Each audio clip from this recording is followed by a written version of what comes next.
사랑하는 여러분, 예수님께서 살아나셨습니다. 본문에서 마태는요, 예수님이 살아나셨다는 말씀을 2번씩이나 강조해서 그렇게 독자들에게 이야기하고 있고 저와 여러분들에게도 말씀하고 계십니다. 그래요, 여러분. 예수님은 살아나셨습니다. 예수님의 사역은 십자가에서 끝나지 않았어요.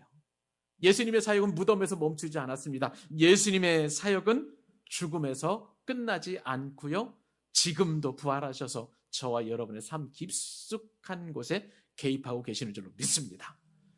하나님께서 예수 그리스도를 죽음에서 살리신 것처럼 하나님께서 저와 여러분들의 삶도 살리시는 역사를 오늘도 진행해 가고 계시는 줄로 믿습니다. 부활절은 주님이 다시 사신 날이잖아요. 고난주간에 우리는 죽었고요. 부활절에 예수님이 부활하신 것처럼 우리도 부활했습니다. 우리는요, 날마다 부활 연습을 한다고 여러분들에게 이미 몇 번이나 말씀을 드렸어요. 우리가 매일 자고 일어나고 깨고 하는 것이 잠자는 것처럼 우리가 죽어 있다가 그리고 우리가 일어나는 것처럼 그렇게 우리는 다시 살아나는 것입니다. 그러므로 우리는 매일매일 부활을 경험하고 있습니다. 그뿐 아니죠. 이 부활은 우리의 삶 가운데서 계속해서 우리의 삶과 밀접한 관계를 맺고 있는 것을 보게 됩니다. 여러분, 우리가 일생을 살다 보면 참 많은 고난과 어려움과 역경을 만날 수 있어요. 그럴 때마다 우리가 느끼는 것은 뭐냐면 나는 이제 죽었구나. 그렇게 생각하면서 절망 가운데 있을 수 있겠지만은요. 그러나 분명한 것은 지금 이 자리에서 저와 여러분이 함께 하나님을 예배하고 있다는 그 사실 하나만으로도 우리는 그 죽음과도 같은 고난의 현장에서 일어나서 부활을 체험하고 부활의 능력을 경험하고 있는 줄로 믿습니다. 그러므로 예수님의 부활은 우리와 상관없는 게 아니에요. 우리는 매일 매 순간마다 부활을 경험하고 있어요. 우리가 김영민 집사님을 통해서 예수님의 부활의 능력과 소망이 얼마나 크다는 사실을 우리는 매일매일 경험하고 있는 것처럼 저와 여러분의 삶 가운데서도 그렇게 부활의 능력과 은혜가 우리 삶 가운데 잔뜩 역사하셔서 우리로 하여금 풍성한 부활의 기쁨을 누리게 하고 있는 줄로 믿습니다. 우리가 부활 연습을 하게 되면은요, 우리에게 있어서 여러 가지 유익한 점이 많은데 평소 우리가 정말 대단한 문제, 심각한 문제로 여겼던 것들이 이 부활을 경험하게 되면 아무것도 아니라는 것을 알게 돼요.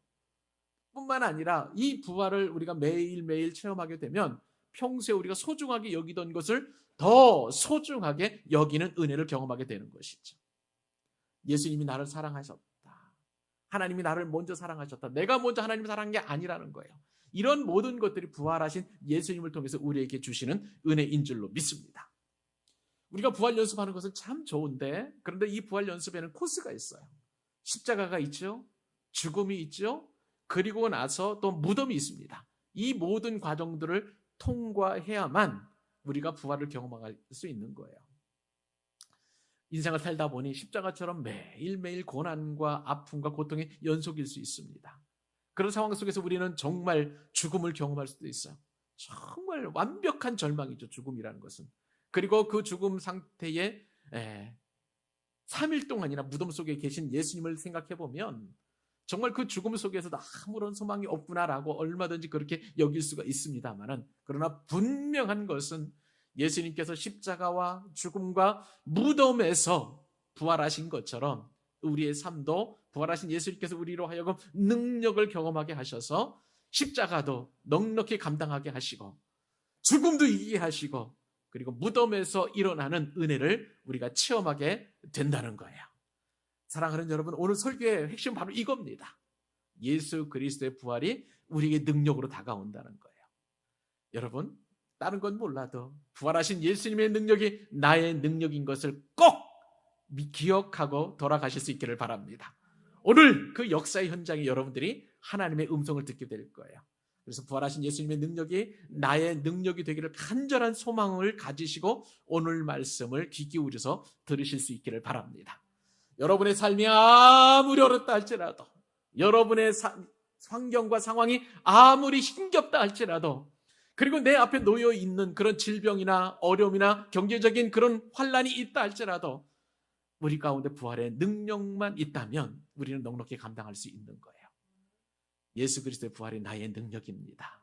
그 부활의 능력을 가지고 날마다 날마다 승리해가는 저와 여러분 되실 수 있기를 주님의 이름으로 축복합니다. 자, 그럼 오늘 설교의 제목이 뭐예요? 부활하신 예수님의 능력 아니겠습니까? 이 능력이 과연 어떤 능력인지 우리 한 가지씩 한 가지씩 살펴볼 수 있기를 바랍니다. 첫 번째 능력은요, 뭐냐면은 부활하신 예수님께서 우리에게 위로를 주신다는 사실이에요. 부활하신 예수님 우리에게 뭘 주신다고요? 위로예요, 위로. 위로하신다는 거예요. 자, 우리가 이 땅을 살면서 믿음을 지키고 살아가는 것이란 참 쉽지 않습니다. 그렇죠? 우리에게 믿음을 복돋워주고 격려해주는 일보다는 우리에게 드리워지는 모든 것들이 들려오는 말, 그 다음에 가족관계, 또 우리의 사업의 형편, 직장생활의 녹록지 않음, 그리고 또한 여러 가지 환경들을 보면 이 믿음 갖고 산다는 것이 얼마나 어려운지 모르겠어요. 근데 오늘 본문에 보니까 예수 그리스도의 부활을 믿는 자에게는 아주 특별한 그런 은혜를 주시는데요. 그 은혜는 무엇이냐? 놀랍게도 위로입니다. 자, 오늘 말씀 우리 한번 5절 말씀 같이 한번 읽어볼까요? 너무나 귀한 말씀인데. 자, 읽어보십시다. 시작. 천사가 여자들에게 이르되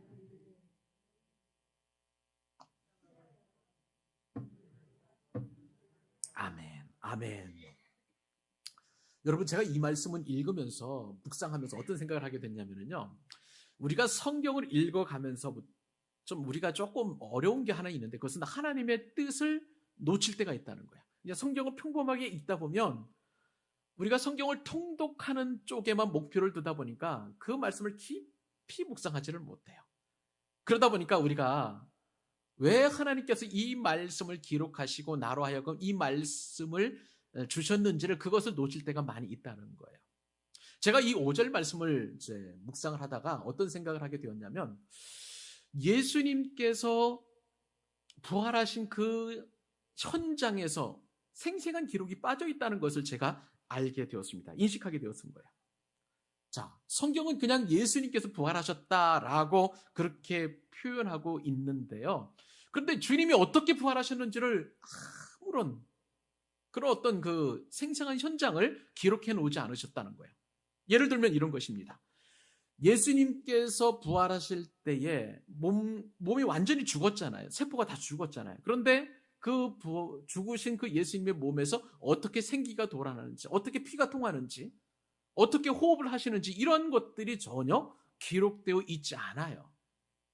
또 예수님께서 부활하셨 그 현장, 이제 그 무덤이 열리고 이런 것들은 다 이제 부차적인 것들이고 실제적으로 그 순간에 예수님께서 어떻게 부활하셨는지 그 누구도 목격을 하지 않았다는 것입니다. 어디 그뿐입니까? 주님께서 또 어떻게 일어나셨는지 그 내용이 좀 기록되어 있지 않고요.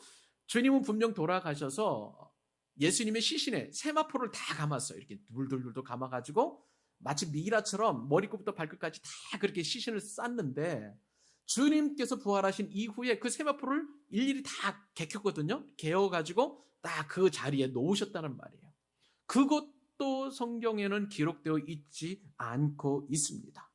그리고 천사가 돌문을 이제 지진을 일으켜서 이렇게 옮겼는데 그 돌문이 열려진 그 돌문 사이로 어떻게 주님이 나오셨는지 아무도 목격자가 없고 그 현장을 성경은 기록해 놓지 않았다는 거예요. 그러면서 여러 부활의 정황들을 이렇게 보여주시면서 그 정황들만으로도 충분히 예수님께서 부활하셨다는 증거가 되니까 그것을 믿으라고 우리에게 말씀하고 계시는 거예요. 어쩌면은요, 세상 사람들이 예수님의 부활을 못 믿는 이유 가운데 하나가 바로 이것 때문에 못 믿지 않았을까라는 그런 생각을 해보게 됩니다. 저는 여러분들이 아시는 것처럼 전직 기자 출신이에요.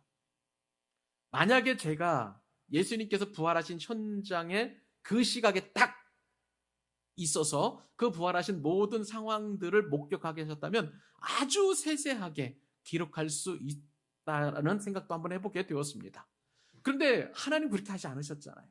기록자를 세우지 않으셨고 그냥 부활의 증인들과 그 부활 이후에 증인들과 그 다음에 되어진 현상들을 가지고 부활을 믿으라. 그렇게 말씀하신다는 것입니다. 그러므로 예수님의 부활은요, 실제적으로 목격하고 그것을 기록했다라고 해서 믿는 것이 아니라 부활은 여러 가지 정황들과 우리가 보지 않고도 믿을 수 있도록 하나님께서 적절한 수준에서 우리에게 그 부활의 믿음을 요구하신다는 사실을 오늘 본문을 통해서 우리가 알게 되는 것입니다. 막달라 마리아와 또 다른 마리아도 오늘 본문에 보니까요, 이런 모든 현상들을 다 목격하지는 않고 그냥 단지 예수님께서 무덤에 지금 계시니까 그 무덤에 계신 예수님께 그 시신의 향품과 향유를 가지고 이게 예수님의 시신을 그렇게 감싸기 위해서 새벽에, 안식 후 첫날 새벽에 왔을 뿐인데, 이러한 정황들로 말미암아, 간접적인 정황들로 말미암아 예수님께서 부활하셨다는 것을 그렇게 주님께서 보여주셨다는 거예요. 천사들이 이 여인들에게 나타나서 그 소식을 알리게 되었습니다. 자, 그런데 이 천사들을 보았던 여인들의 반응은 뭐냐면요, 무서움이 생긴 거예요. 무서움이 생겼습니다. 예수님이 부활하셨다는 그 말씀, 이것 때문에 무서운 것이 아니라 천사 그 자체만으로 지금 무서워하게 된 것을 보게 됩니다. 여인들은요, 놀랐던 그 이유를 생각을 해보니까, 곰곰이 좀 묵상을 해보면 예정하지 못했던 그 장소에 만약에 사람이 있다고 생각을 하면 얼마나 놀라겠습니까? 그렇죠? 여러분들도 어떻겠습니까? 우리가 밤길을 걸어가다가 전혀 생각지도 않은 그 시점과 그 장소에서 갑자기 사람이 불쑥 나타나게 되면 얼마나 놀라겠어요? 남자들도 놀랄 겁니다. 근데 여인들인데 그곳에 지금 전혀 사람이라고는 있을 거라고 예상지도 못했는데 그 시각에 거기에 보니까 돌문 위에 천사가 앉아있는 그 모습을 보고 얼마나 무서워했는지 성경에 보니까 그 천사들을 보고 무서워했다라고 그렇게 이야기하고 있습니다. 근데 여러분, 예수님의 부활은요, 무서워할 일이 아닙니다. 왜 그런지 아세요, 여러분? 우리 부활하신 예수님께서 알고 계시기 때문에 그런 거예요. 천사가 뭐라고 말하고 있는지 여러분 보실래요? 십자가에 못 박히신 예수를 너희가 찾는 줄을 어떻게 했다고요? 아시느니라. 이미 주님이 알고 계시다는 것을 말씀하고 계십니다. 사랑하는 여러분, 하나님 어떤 하나님이신지 아세요, 여러분? 우리가 주님을 찾는다는 사실을 알고 계십니다. 주님은 우리가 무서워하는 것을 아시는 분이세요. 부활하신 예수님은 우리의 모든 것을 아시는 전능하신 하나님이신 줄로 믿습니다. 그렇기 때문에 이 부활하신 예수님은 우리에게 능력이 되는 거예요. 우리의 모든 것을 아신다는 것이 우리에게 얼마나 위로가 되는지 모릅니다. 요즘같이 코로나 시국 가운데 삶에 지친 분들이 참 많아요. 그렇죠? 열심히 사는데도 경제적인 여건은 전혀 풀리지가 않습니다. 취업을 해보려고 아무리 발버둥을 쳐도 나를 고용해주는 직장이 없는 거, 그거 참 얼마나 우리가 고통스러워요. 어디 것뿐입니까? 남에게 신세지기 싫어가지고 그렇게 정신없이 우리가 살아왔는데 그렇게 열심히 직장 생활하고 또 사업도 했는데 그럼에도 불구하고 우리의 형편은 점점 나아지지 않는 이 상황, 우리는 이런 삶의 앞에서 얼마나 그 삶의 무게가 무겁고 곤고한지 모릅니다. 그런데 여러분, 오늘 말씀을 통해서 부활하신 예수님이 그것을 아신다고 말씀하십니다. 이러한 상황 가운데 우리의 큰 도움이 되실 분은 사람이 아니라, 환경이 아니라, 우리 얻은 능력이 아니라 바로 하나님이시라는 사실, 그것도 부활하신 예수님이시라는 사실을 우리에게 말씀하고 계시니, 여러분, 이거는 다 끝난 거 아니에요? 이제는 부활하신 예수님께서 우리 모든 것을 아신다면 우리의 모든 문제는 해결된 줄로 믿습니다. 주님이 우리를 아시는 것은 어떤 것이에요? 우리의 배고픔을 아십니다. 우리의 슬픔도 아시고요, 우리의 고난도 아시고, 우리의 질병도 아시고, 우리가 역경 가운데 있다는 그 모든 것을 다 아시는 거예요. 부활하신 예수님이 아신다고 오늘 우리에게 말씀하신다면 우리는 위로가 되는 거예요. 사람은 모를 수 있습니다. 환경도 모를 수 있어요. 부부지간이라도 남편의 고통과 그 힘겨움을 아내가 알겠습니까? 아내의 그 어려움과 마음의 생각을 남편이 알 수 있을까요? 몰라요. 부자지간도 모릅니다. 부모와 자식 간에도 모르고요. 부모, 형제들 지간에도 나의 모든 상황과 형편을 알지 못합니다. 그러나 우리를 유일하게 아시는 분은 바로 부활하신 예수님이세요. 우리가 하나님 앞에 나아가 이 문제를 해결하려고 하는 그 마음과 그 상황과 그 형편과 그 처지를 부활하신 예수님께서 아신다 하시니 우리에게는 부활하신 예수님께 소망을 둘 수밖에 없는 줄로 믿습니다. 사랑하는 여러분, 인생의 어려움 가운데 있으시죠? 그러면 나를 아시는 부활하신 예수님께 여러분의 문제를 가지고 나아가실 수 있기를 바랍니다. 여러분의 앞날을 가지고 나아가십시오. 여러분의 기도 제목을 가지고 나아가십시오. 여러분의 모든 것들을 가지고 부활하신 예수님 앞에 나아가실 수 있기를 바랍니다. 오늘 말씀하시죠? 내가 너희를 아노라. 내가 너희를 아노라. 십자가에 못 박히신 예수를 너희가 찾는 줄을 내가 아노라. 하나님께서 아신다고 말씀하시면 그 이후의 문제는 아시면 하나님께서 다 책임져 주실 줄로 믿습니다. 사랑하는 여러분, 하나님은요 그냥 아시는 게 아니에요. 내 피부에 직접적으로 와닿도록 아신다는 사실을 기억하실 수 있기를 바랍니다. 다윗은요 그 누구보다도 하나님 어떤 분이신가를 잘 알고 있었어요. 그래서 시편 139편을 지으면서 이렇게 하나님께서 자기 자신을 아신다고 고백하고 있습니다. 여러분 놀라운 말씀이에요.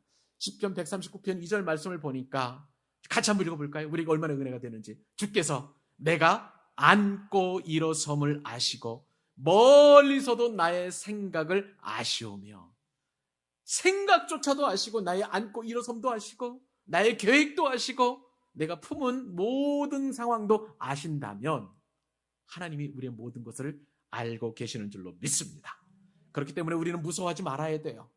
두려워하실 필요가 없는 줄로 믿습니다. 그러니까 우리는 그냥 하나님 앞에 나아가기만 하는 거예요. 심지어는요 하나님 앞에 나아가서 내가 기도할 수 없다는 그 사실까지도 아신다는 것을 여러분 꼭 기억하실 수 있기를 바랍니다. 부활하신 예수님께서 말로만 두려워하라는 게 아니에요. 두려워 말라는 게 아니에요. 실제적으로 나의 삶 가운데 깊숙하게 개입해 주셔서 우리의 상황을 주장해 주시고 인도해 가시고 하나님의 선하신 뜻으로 저와 여러분의 인생을 선한 목자신 부활하신 예수님께서 이끌어 가신다는 사실입니다. 내가 물 가운데로 불 가운데로 지날 때도 그렇기 때문에 두려워할 필요가 없어요. 그 물이 나를 침몰하지 못하게 될 줄로 믿습니다.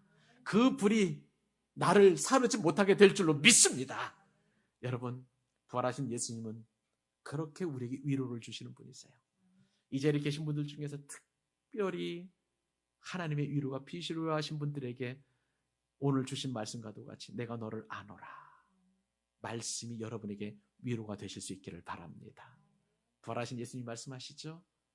우리에게 내가 너를 안다. 이 말씀이 여러분들에게 큰 위로가 될 수 있기를 우리 주님의 이름으로 축복합니다. 부활하신 예수님께서 우리에게 이렇게 큰 위로를 주신다면 여러분 또 부활하신 예수님이 능력이 되신 두 번째 이유가 있어요. 부활하신 예수님은요 말씀대로 이루시는 분이십니다. 한 번 말씀하시면요 그대로 이루시는 분이 바로 우리 부활하신 예수님이세요. 여러분 우리가 하나님, 세상이나 사람을 의지하지 않는 이유가 있어요. 그리고 하나님을 의지할 수밖에 없는 이유가 있어요. 그것은 뭐냐면요 하나님의 신실하심 때문에 그렇습니다. 신실하심이 뭐예요? 영어로 faithfulness예요. 한 번도 그것을 거르지 않고 그대로 약속한 것을 반드시 이루신다는 거예요. 저는요 아까 말씀을 드렸잖아요. 광고 상황 속에서도 저는 광고도 잊어버려요. 지난주에 했던 광고도 잊어버리고 새로운 광고를 넣어서 여러분들이 혼란을 줄 정도로 사람은 완벽하지가 않아요. 근데 여러분 놀랍게도 부활하신 예수님께서는 신실하시게 말씀을 이루시는 분이십니다. 오늘 말씀을 보니까요 천사가 이 두려워 떠는 두 여인들에게 부활하신 예수님 어떻게 소개하느냐면요 6절 말씀을 이렇게 소개합니다. 같이 한번 읽어볼까요? 자 시작. 그가 여기 계시지 않고 그가 말씀하시던 대로 살아나셨느니라. 와서 그가 누우셨던 것을 보라. 아멘, 아멘. 천사가 지금 두려움에 떠는 그 여인들에게 이야기하죠. 안심하라. 위로를 준 다음에 그 다음에 하는 이야기가 주님이 여기 계시지 않는다. 왜요? 왜 주님이 안 계신가요? 죽음에서 부활하셨기 때문에, 무덤을 떠나셨기 때문에 그 무덤에 계시질 이유가 전혀 없는 거예요. 그리고 그 빈 무덤이 될 수밖에 없었던 것은 주님이 이전에 말씀하시던 대로 그렇게 부활하셨다라고 그렇게 예수님을 소개하고 있는 것을 보게 됩니다. 여러분, 예수님은 부활하셨기 때문에 무덤은 당연히 빈 무덤이 된 줄로 믿습니다. 여러분, 이 세상에 성인들이 있어요. 공자나 석가모니나 뭐 또 다른 성인들이 있을 수 있습니다. 아무리 위대한 일을 한 사람이라 할지라도 무덤이 빈 무덤이 될 수는 없는 거예요. 무덤이 빈 무덤이 될 수는 없는 것입니다. 그런데 우리 예수님께서는 부활하셨어요. 그래서 빈 무덤이 되셨어요. 그런데 이 부활은 이미 오래 전부터 우리 주님께서 말씀하셨던 그런 내용입니다. 여러분, 이 빈 무덤은요, 바로 참 종교, 생명이 있는 종교와 그렇지 않은 종교의 분명한 차이점이라고 할 수가 있습니다. 예수님께서는 돌아가시기 훨씬 전에 제자들에게 내가 죽었다가 사흘 만에 다시 살아날 것임을 그렇게 누누이 말씀하셨어요. 특별히 마가복음 8장 31절 말씀을 보니까 주님은 제자들에게 이렇게 강조합니다. 인자가 많은 고난을 받고 장로들과 대제사장들과 서기관들에게 버림받으여 죽임을 당하고 확실하게 죽는다는 거예요. 그리고 사흘 만에 살아나야 할 것을 비로소 그들에게 가르치시되, 베드로의 신앙 고백 이후에 예수님께서는 분명하게 바로 이 십자가에서 죽으시고 그리고 그 사흘 뒤에 살아날 것임을 이미 말씀을 하셨습니다. 여러분, 예수님의 말씀은요, 그냥 띄엄띄엄 들려주시는 것이 아니라 항상 우리 가운데 말씀하시는 줄 여러분 기억하시기 바랍니다. 주님은 지금도 계속 말씀하세요. 여러분 잘 아시는 이제 성탄절이 가까웠으니까 우리가 이제 예수님의 탄생과 관련된 말씀을 계속해서 듣게 될 텐데, 하나님께서는 정언했지만 아직 남자를 알지 못했던 동정녀 마리에게도 말씀하셨어요. 근데 그 말씀이 너무나 황당한 내용이에요.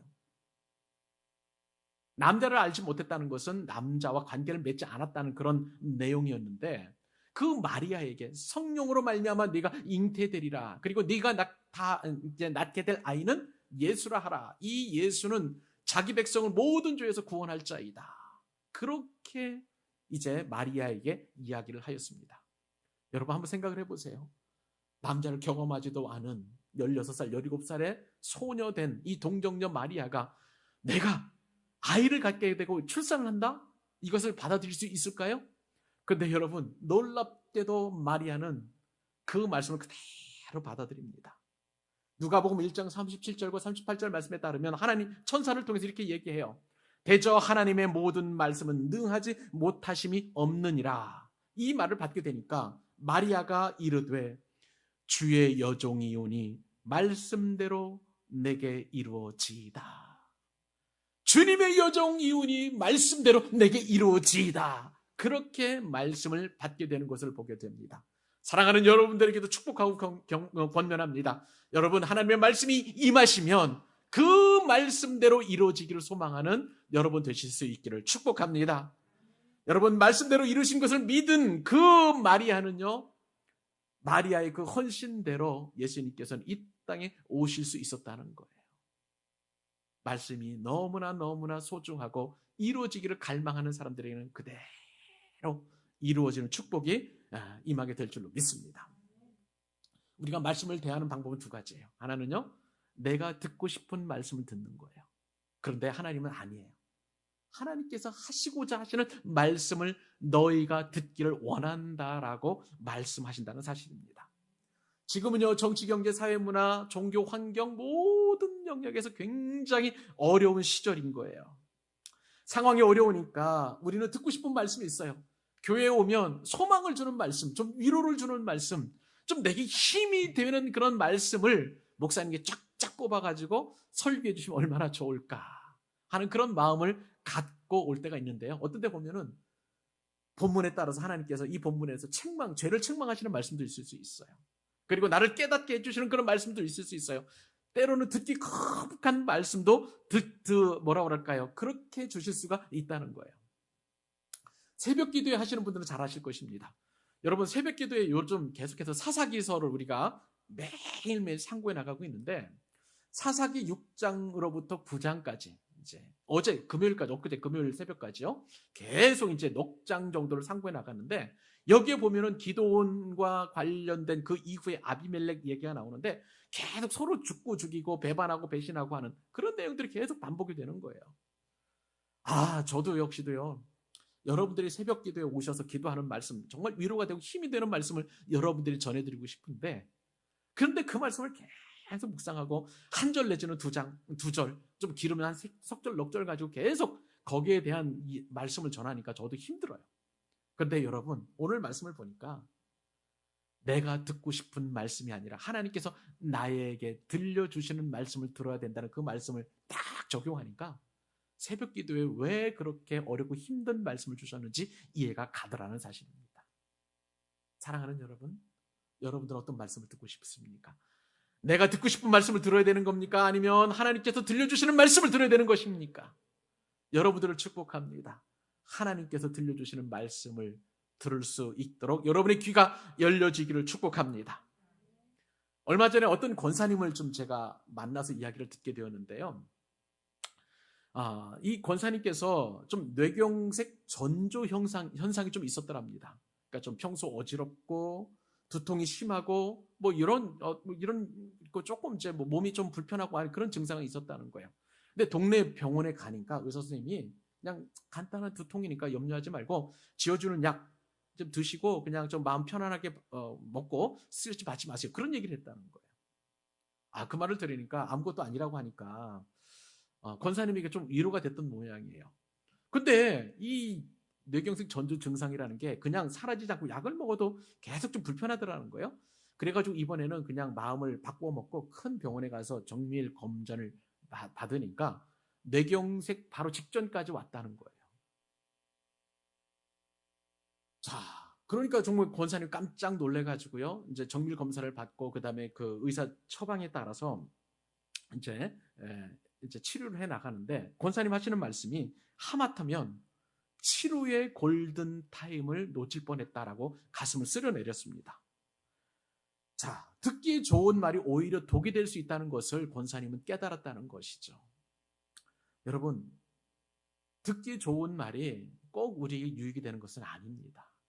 하나님께서 우리에게 들려줘야 될 말씀을 우리가 들을 때 그것이 우리에게 영적인 유익이 되고 우리를 살리는 말씀인 줄로 믿습니다. 여러분, 우리가 예전에 살펴보았던 것처럼 가롯 유다가 군병을 데리고 와서 예수님을 붙잡을 때 여러분 사건 그거 기억하고 계시죠? 이 사실이 너무나 분했습니다. 베드로는. 그래서 대제사장 말구의 귀를 칼을 빼가지고 잘랐어요. 그때 예수님께서 뭐라고 말씀하셨습니까? 너는 내가 내 아버지께 구해서 지금 12군단보다도 더 많은 천사를 보내시게 할 줄 아는 줄 너는 알지 못하느냐? 그렇게 말씀하셨어요. 그러면서 예수님께서 천사를 동원해서 군병을 물리치시고 십자가에서 돌아가지 않으면 자신에게 기록된 말씀이 이루지 않는다는 그 사실을 베드로에게 말씀해 주셨습니다. 여러분, 우리가 하나님의 말씀대로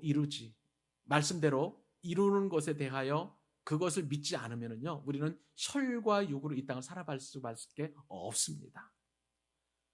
혈과 육으로 살아간다는 것은 사람의 일을 생각하는 거예요.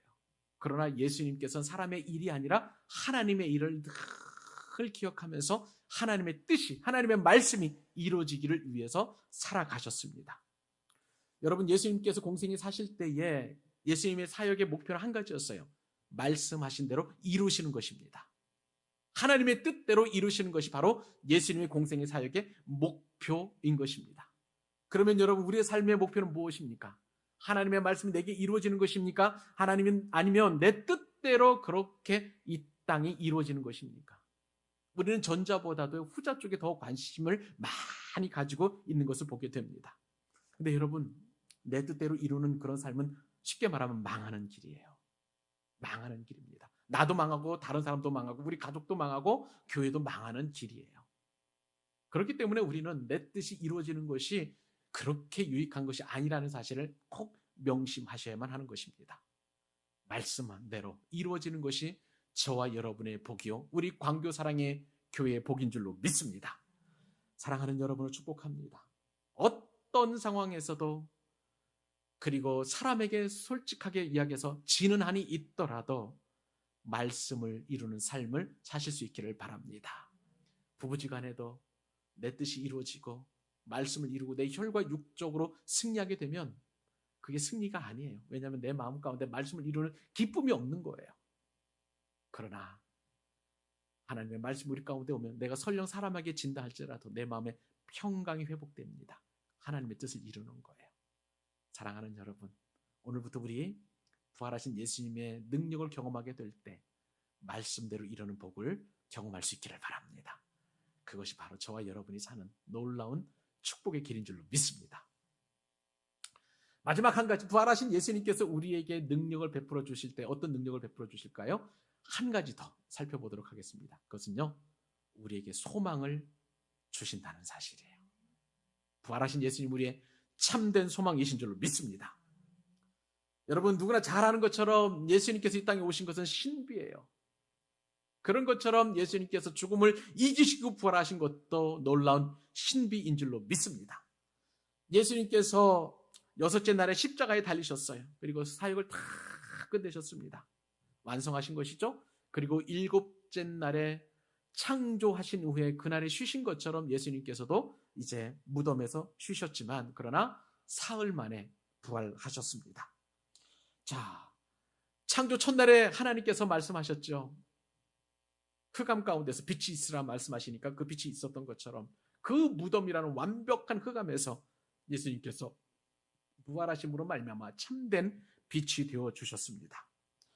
이렇게 부활하신 예수님께서는 우리에게 사명을 주시는데 어떤 사명인지 아세요? 7절과 8절 같이 한번 또 읽어보도록 하십시다. 자, 시작. 또 빨리 가서 그의 제자들에게 이르되 그가 죽은 자 가운데서 살아나셨고 너희보다 먼저 갈릴리로 가시나니 거기서 너희가 배우리라 하라. 보라, 내가 너희에게 일렀으리라 하거늘. 그 여자들이 무서움과 큰 기쁨으로 빨리 무덤을 떠나 제자들에게 알리려고 다름질할세. 아멘. 지금 예수님의 부활을 이제 천사를 통해서 그 소식을 듣게 되었어요. 이제 두려워 떠는 그 여인들에게 천사는 사명을 줍니다.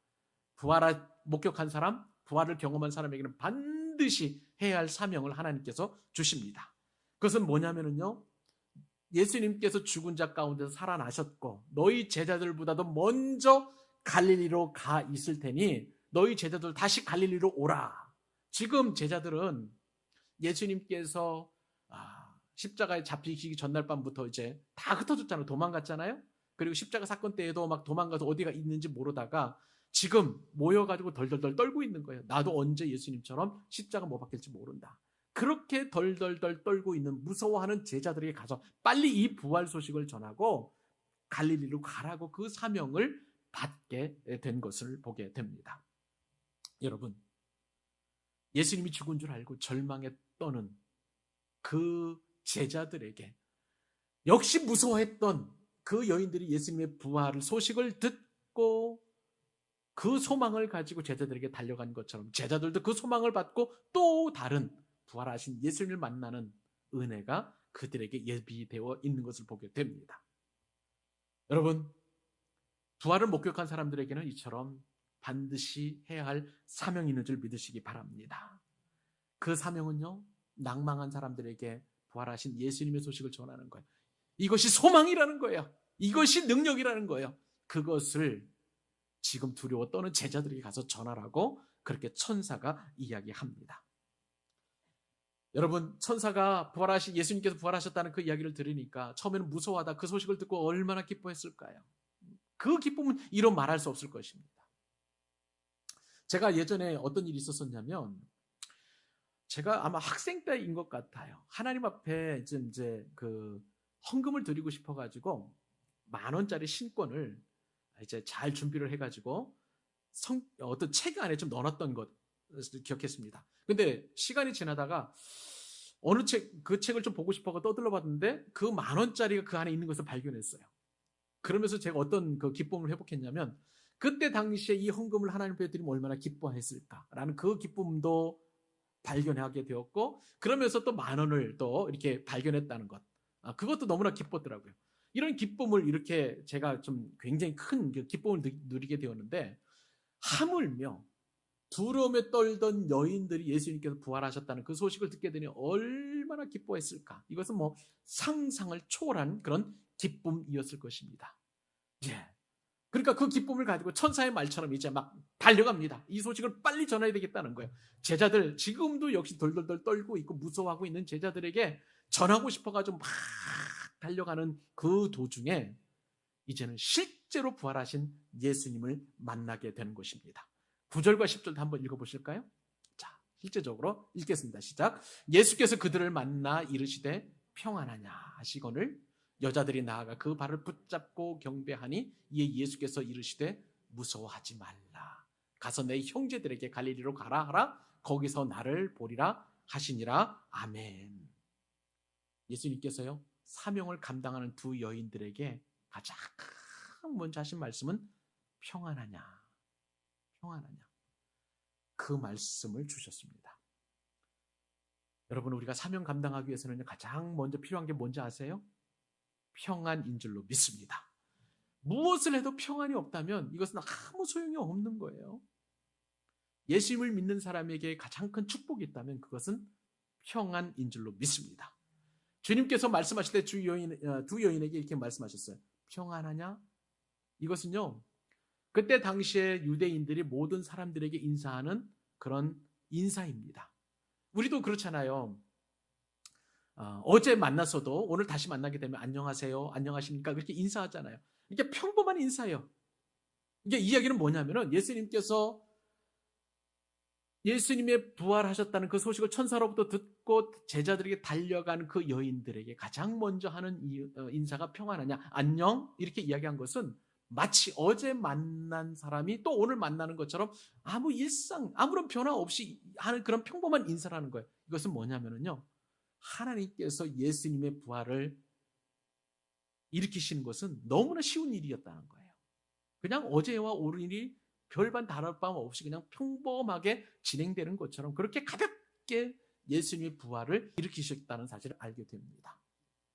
부활하신 예수님께서 가장 먼저 선포한 것은 두려워 떨고 무서워하는 이 여인들에게 안녕 하면서 평범한 일상적인 그러한 평안을 묻고 있는 것을 보게 됩니다.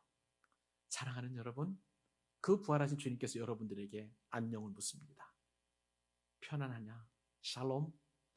여러분들에게 이 예수님이 증언하시는 그 평강이 이 시간 여러분의 모든 생각과 여러분의 모든 사역과 여러분의 모든 삶에 충만하게 이루어질 수 있기를 축복합니다. 우리는 이처럼 평안을 받아야 되는데요, 우리가 원하는 것은 평안이 아니라 편안이에요. 편안입니다. 우리는 얼마나 편안을 추구하는지 몰라요.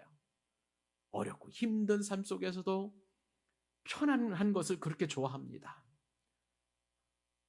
서서 있는 것보다도 앉아있는 것을, 앉아있는 것보다도 누워있는 것을, 누워있으면 자고 싶은 그런 마음들, 그런 편안함이 우리 가운데 얼마나 그렇게 추구하게 하는지 몰라요.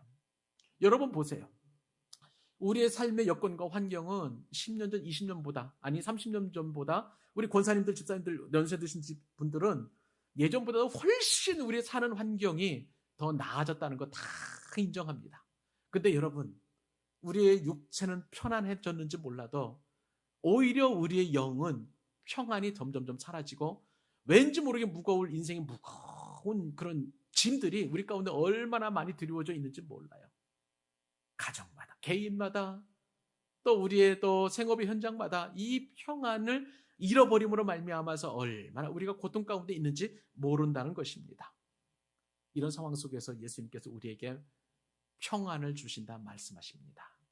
그 평안은 어떤 평안입니까? 세상을 이기신 평안입니다. 세상 그 누구도 줄 수 없는 엄청난 놀라운 평안인 것입니다. 주님께서 요한복음 14장 27절 십자가에 못 박히시기 전에 제자들에게 분명히 이렇게 말씀하셨습니다. 평안을 너희에게 끼치노니. 여러분, 평안을 우리에게 끼치는 분은 누구세요? 예수님이세요. 곧 나의 평안을 너희에게 주노라. 내가 너희에게 주는 이 평안은 세상이 주는 것과 같지 아니하니라. 그렇기 때문에 이 평안을 받은 너희는 마음에 근심하지도 말고 두려워하지도 말라. 할렐루야. 사랑하는 여러분들에게 주님이 주시는 평안을 선포합니다. 예수님이 이 시간에 여러분 가운데 그 어떤 삶의 무게에 짓눌려 있다 할지라도 샬롬, 평안하냐? 이 평안을 너에게 준다 말씀하십니다. 그 평안을 받아 누리실 수 있기를 바랍니다. 말씀을 맺으려고 합니다. 주님께서 제자들에게 달려가는 그 두 여인들에게 말씀하시죠. 평안을 선포하시고 그리고 사명을 감당하라고 이야기합니다. 그런데 두 여인은 예수님의 발목을 붙잡았어요. 엎드렸어요. 실제 이것은 예배입니다. 엎드려 경배하는 거예요. 부활하신 예수님의 발을 붙잡고 아주 친밀하게 주님의 발을 붙잡고 그리고 경외하는 마음으로 땅에 바짝 엎드렸어요. 사랑하는 여러분, 우리가 부활하신 예수님을 만날 때에 예배하는 기쁨을 여러분 누리실 수 있기를 바랍니다. 우리가 예배할 때 놀라운 평안이 우리 가운데 사로잡힐 거예요. 오늘 말씀을 들으면서 여러분 얼마나 평안하십니까? 그 평안이 여러분의 삶의 모든 영역에서 지속될 수 있기를 주님의 이름으로 축복합니다. 우리는 참 어려운 시국, 특별히 코로나19로 인해서 점점점 더 힘겨운 그런 상황으로 빠져들고 갑니다. 그럴 수 있도록 우리가 필요한 게 뭐예요? 부활하신 예수님께서 우리에게 주시는 평강이에요. 평안입니다. 세상이 줄 수 없는 평안이에요. 세상을 이기신, 죽음을 이기신 주님이 우리에게 주시는 샬롬의 은혜인 줄로 믿습니다. 이 샬롬을 가지고, 이 평안을 가지고 여러분 삶의 현장으로 나아가십시오. 두 여인이 두려움을 극복하고 이제 사명을 받고 제자들에게 나갔던 것처럼 여러분의 삶의 현장, 여러분의 가정, 여러분의 사업장, 여러분의 직장, 아무리 어렵고 힘든 그런 상황이라 할지라도 주님이 주시는 샬롬을 가지고 나아갈 때 세상을 이기는 하나님의 놀라운 평강이 여러분들의 마음을 사로잡아서 이제는 더 이상 여러분 염려하지도 근심하지도 걱정하지도 않게 해주실 능력이 될 줄로 믿습니다. 이런 부활하신 능력을 가지고 넉넉히 승리하는 주님의 백성들 될 수 있기를 우리 주님의 이름으로 축원합니다.